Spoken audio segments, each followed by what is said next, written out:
Well, that took a little bit longer than I thought it would. It's blame it on the slow internet. So today I'm going to talk. Oh, I'm going to mute myself over here first. Mute myself over here first. Okay. Yeah. So today I'm going to talk about way back 34 years ago on my Hawaiian honeymoon, and I had my first supernatural Hawaiian experience. It was the 17th of January, 1991, and we'd been on the Big Island for a few days. We were staying at the Keauhou Beach Resort, which was built upon old Hawaiian sacred grounds. The old King of Hawaii, the royal family stayed there in the summer, and there was, it was surrounded by did all kinds of different artifacts like temples. They had a what's it called? When you want to have children, what's it called? A fertility pit. And you would think that you would go there and they would be, blessed or whatever by whoever, to be fruitful and have children. But in fact, it was the elder tutus or grandmas would come together to tell the young mothers, how to properly feed poi to the children to keep the babies living and alive and healthy. And that's what the fertility pit was all about. So we'd been exploring around, and it was quite it's a very nice, beautiful site. It's no longer a hotel. It was a resort. Now it's given over to the Kamehameha schools, and they're restoring it back to its heritage back in the day as a sacred site. So Thursday, in the morning, Thursday, January 17th, 1991. In the morning, we began our southward drive through Captain Cook to a place of Hawaiian history. We left the main highway and drove down the side of the mountain via a roller coaster of road. At the bottom, we immediately found ourselves on a one-lane road, which is more lava than road. A few miles later, we found ourselves at what's known as the place of refuge, or the I want to get this right. Pu'uhonua, Honaunau. Pu'uhonua, Honaunau, place of refuge, which is a sacred site on the Big Island. And let's talk a little bit about it. We went to visit there. It's really our first real sacred site there. Hundreds of years ago, let me read it. Hundreds of years ago, a lone man scurried from tree to tree, hiding from assailants who tracked him from afar. He spots a stone wall, makes a wild dash for it, leaving all fear behind.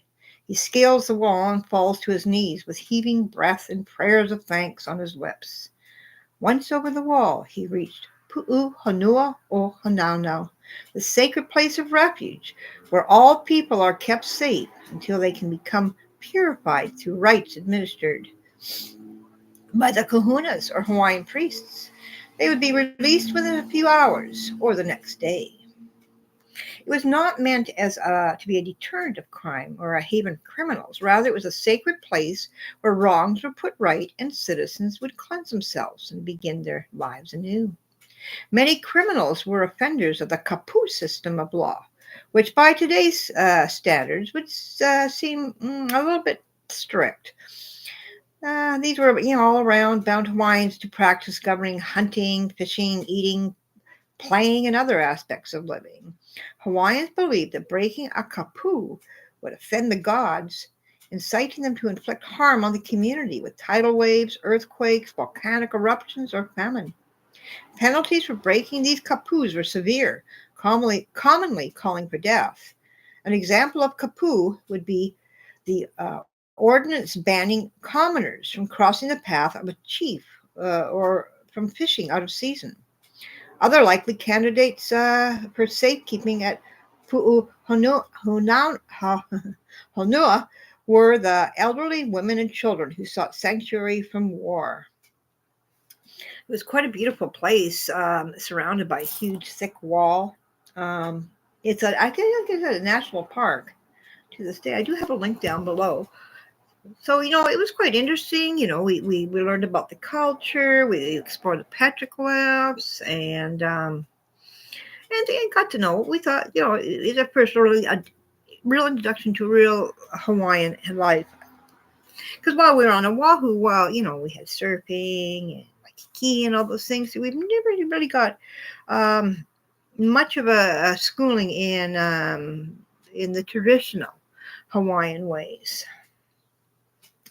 So we spent, quite a while there, quite a few hours exploring that, and then we got back on our in our little rental car, and we drove down that road. I'll read it to you from my scrapbook. Returning to the Lava Flow Road, we headed back north to Kealakekua Bay and Napupu Beach Park. It was, if I pronounce these things wrong, it's because I'm pronouncing them wrong. I'm sorry. I'm trying my best. Okay, it was a very special time to be here because 212 days to the year, Captain James Cook first arrived there. He first sailed into the bay, and it changed the order of being for Hawaiians forever once he came. They believed, actually, seeing him coming in with the big sailing ships and the white sails, they believed it to be Lono, which was one of their gods, and he was returning because there was a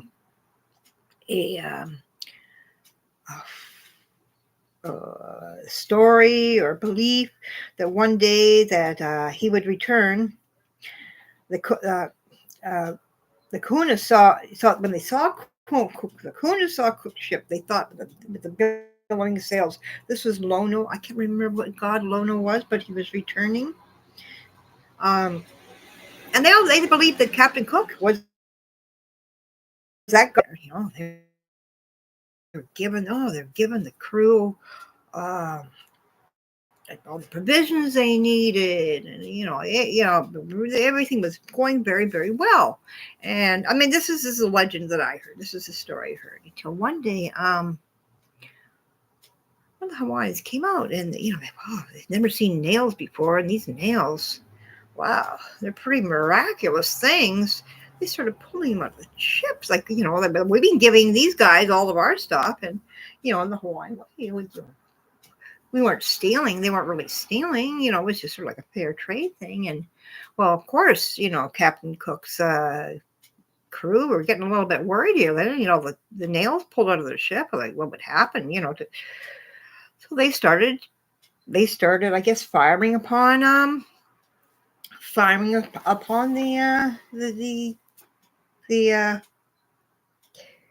Hawaiians. And I don't know if you can see this picture here.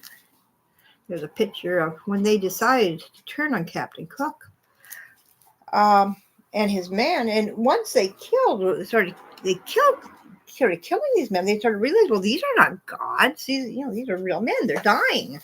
They're not immortals. And that basically was the end of, that's where Captain Cook's life ended there. Not sure what year. 1779. On February 14, 1779, he was killed right at Kealakekua Bay, and one of the world's greatest navigators. It all came to an end there. So it was quite interesting being there on the actual anniversary of the day that he first the Lono's big white sails first showed, and we spent the afternoon there, and then headed back down to our hotel. And let me see. I think I don't have that's actually the supernatural stuff in here that happened, but I'm going to tell you about it. So, the day went on. I guess we had our dinner and, we were relaxing a bit. We decided, well, we're in Hawaii. Let's go watch the sunset. We're on the correctly west side of the island, and let's do it. So we wandered down to the grounds. The grounds are all surrounded by Hawaiian artifacts and old sites, heiaus, which are temples. And we went a little bit south of the grounds, and to watch the sunset, we noticed there was these petroglyphs, and we were looking at the petroglyphs. And as it turned out, they were depicting a great chief, or I don't know if he was the chief or the king of Maui, who was sacrificed there. I don't know if he was sacrificed there. He was sacrificed. He may be sacrificed further north in the island. But, no, maybe he was sacrificed there. Kamalalawalu, anyways. And it was a petroglyph depicting him, and others being other human sacrifices. So the sun was going down. It's beautiful Hawaii, and just getting dark. And there was had been a heiau dedicated to him. Oh no, dedicated to him and the war god Kukari Moku was the war god. Very, very, very vicious guy.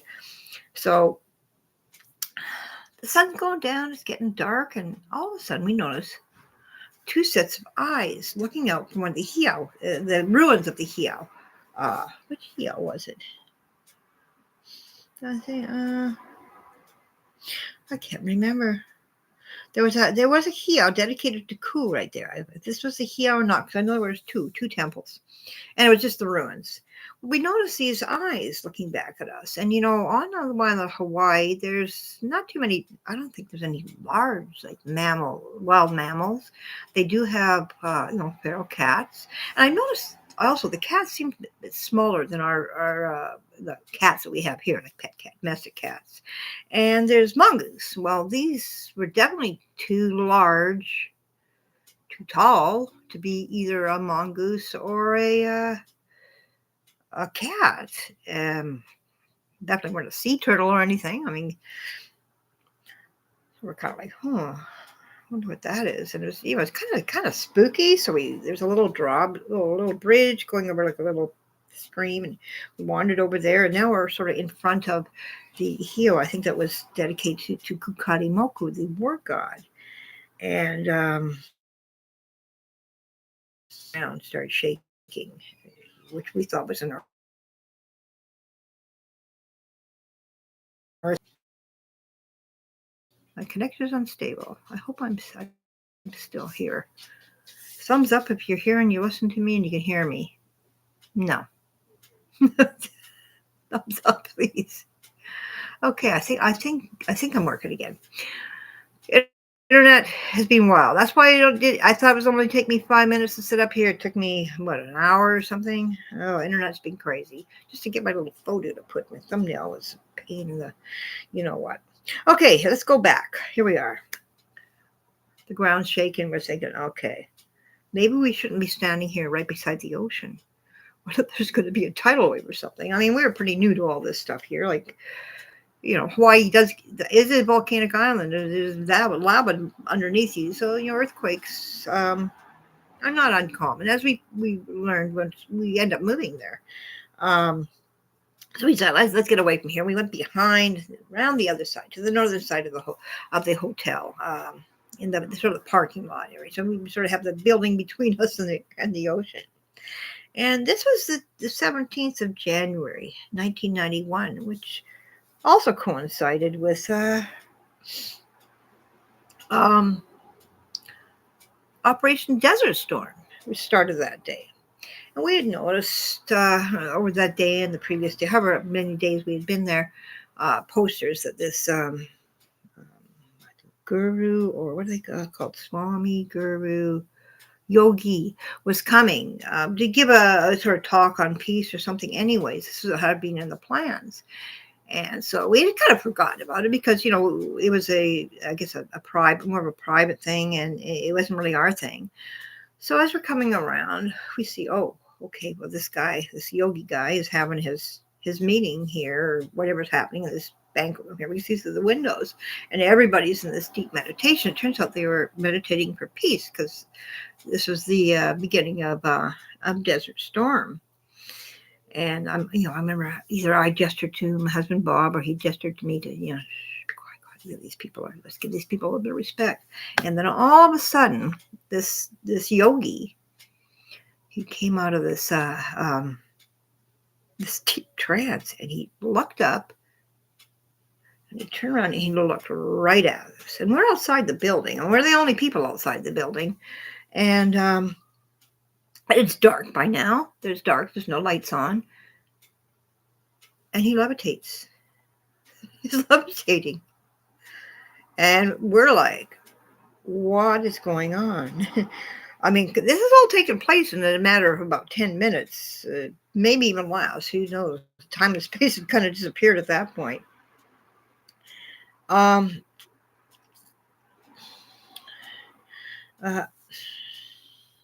can remember right near there was the Royal Pond. It was just a little ways off. The Royal Pond, and there was a summer cottage that had belonged to King Kalakaua. The king that had written all the musical songs in that. He came summertime and stayed at Keauhou. He had his summer house there. Yes, this is why everything around there was all. I don't even know how it could be made to a resort at that time. I can see why it was turned over to the Kamehameha schools in the end, because it was all very cultural, like authentic cultural location. So I thought we're just trying to get away from whatever's happening in this prayer for peace, and try to figure out what the heck is going on with us. We go over by this guy's the cottage, King Kalakaua's summer cottage, and keep on moving on. There's a little bar outside. It's actually a grass shack. That's where Bob and I had our Hawaiian wedding, actually. I think it was the day before or 2 days before. So we're heading over towards there, and it's pretty dark. And there's a few people mulling about. I guess they're waiting for the Makai. Was it the Makai? I think it was the Makai bar. Makai bar. I had it written down here. Another time. The Makai bar. They're waiting to go in, and it was dark. Then all of a sudden, there's this man standing beside one of these tiki torches, and all of a sudden, boom! All these tiki torches, not just light, they exploded. In fact, the one guy standing near it almost got burnt. It was pretty crazy. So at this point, we're thinking, well, okay, this is about enough that we want to experience today. Because we didn't even know what to expect next. So we did head up to our hotel room. So the next day, my husband was talking to the next door. There was a beach, Keauhou Beach, and there was a lifeguard there. His name was Dwayne, and he's a Hawaiian fellow. And my husband went out there early in the morning. I was his cop, and he was talking to me. He said, "Hey, last night the weirdest thing happened to us." And he started telling about, hey, we were down there by that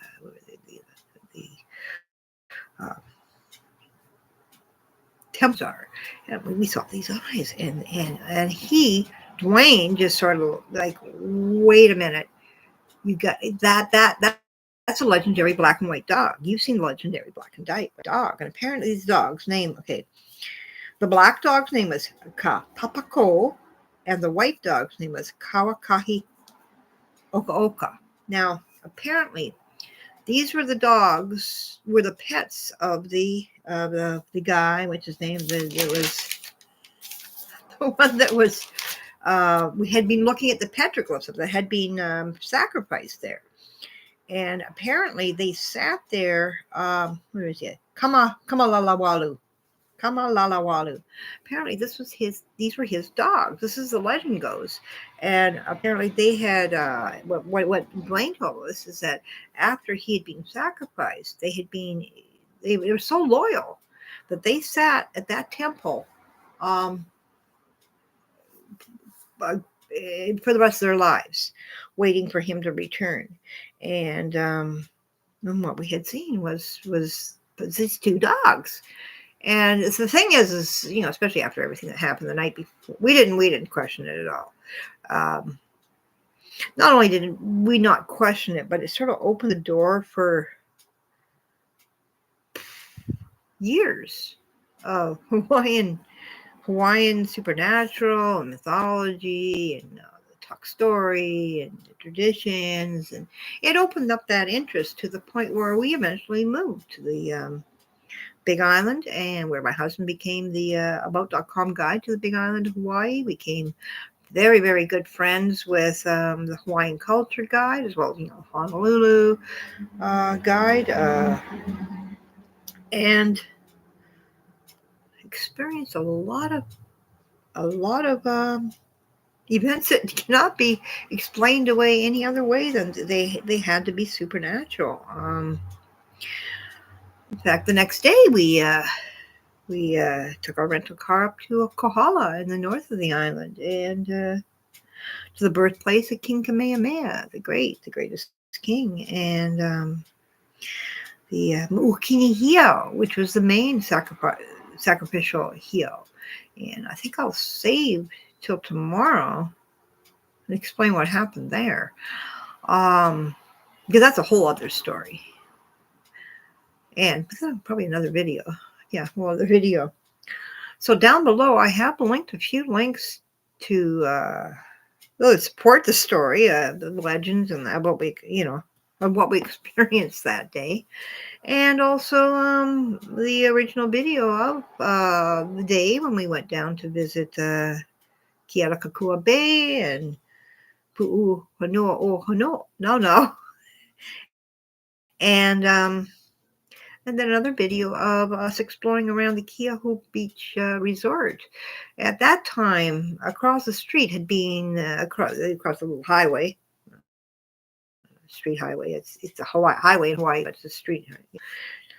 2-lane. So it is was all the old homesteads of the Hawaiians and the old gardens and that. And I think I did a video in that one video, wandering around there and checking it out. But that was our first real introduction to Hawaiian culture, mythology, supernatural Hawaii.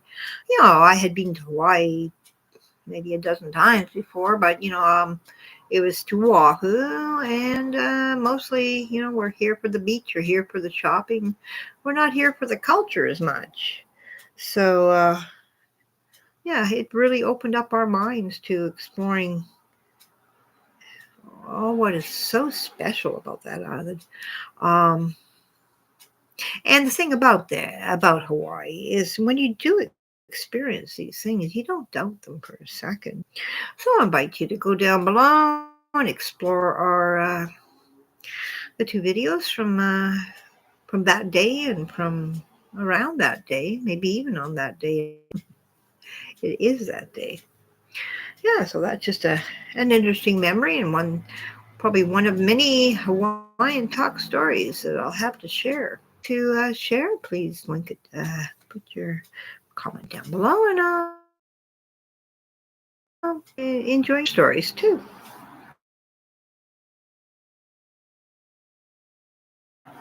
Joining the celebrations at Cooper's Townhouse in Liverpool for their 100th anniversary,